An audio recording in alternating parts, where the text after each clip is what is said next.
So for the next 5 minutes, I'm going to talk to you about using forms to frustrate, foil, get it, and flummox. But first, a little context. So anybody who knows me well knows that I am truly an evil person. Playing with babies, being kind to animals, that's just for show. I'm actually really very nasty inside. And what I've worked out is that there's lots of ways to be nasty to people with forms. And organisations can wreak havoc. Don't worry about advertising, product design, social media. Forms is where the action really is. So let me show you how. First, it's a good idea to make your form really ugly. Best way to do this is to use lots of different colours, shapes, widgets and so on. This will not only make your form visually unappealing, but it will make it really hard for the user to work out what they actually have to do. Tables make everything better. And they're a great way to slow down your form filler, especially if you put response options a really long way from the questions they relate to. At the very least, use some intensely strong colours that are hard on the eye and use them lots. Oh, and just because we have the ability to make forms pretty using a wide range of standard CSS doesn't mean we should move away from early 2000s design. Red is a great colour for making forms suck, mostly because it's easy to overwhelm with it.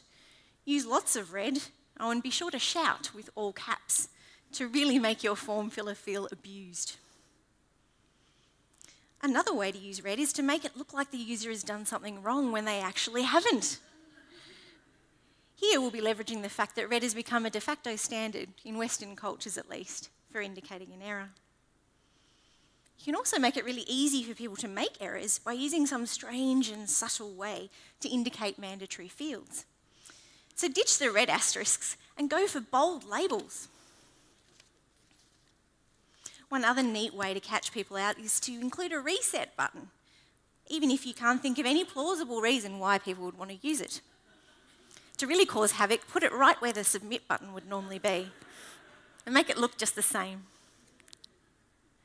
When they actually do make an error, don't be tempted to tell them what they did wrong or how to fix it. You could even make it really hard for them to see that an error has occurred. So what other ways can you make a form really hard to actually use and fill out? Personally, I like using drop-downs for every kind of field, even if a radio button was more appropriate. Drop-downs, love them. Another good idea for drop-downs is to make them stupidly long, with entries in no apparent order. Good luck to the sucker who has to find the Lexmark X4444 on this list. You should also make sure your drop-downs have a couple of highly irrelevant entries in them, or better still, loads of duplicates. Now, just because computers have come a long way doesn't mean we should stop getting users to change what they do just to suit our databases. Not only can we annoy them by making them fit our databases, we don't have to write parsers either. Here's another great example of making the user jump through hoops to provide their answers in an unintuitive format. Here it's all uppercase for the email address and not allowing spaces, brackets, any of that normal stuff in a phone number. Genius. Oh, and don't forget to think about how you write the questions on the form.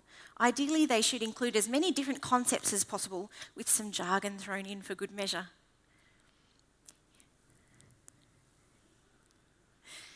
You can also make your questions and response options emotional, extreme, and incomplete. Who wants quality data anyway? So now that I've given you some tips about using forms to frustrate, foil, and flummox, you've got no excuse. I don't want to see any nice, usable forms like this, okay? Thank you.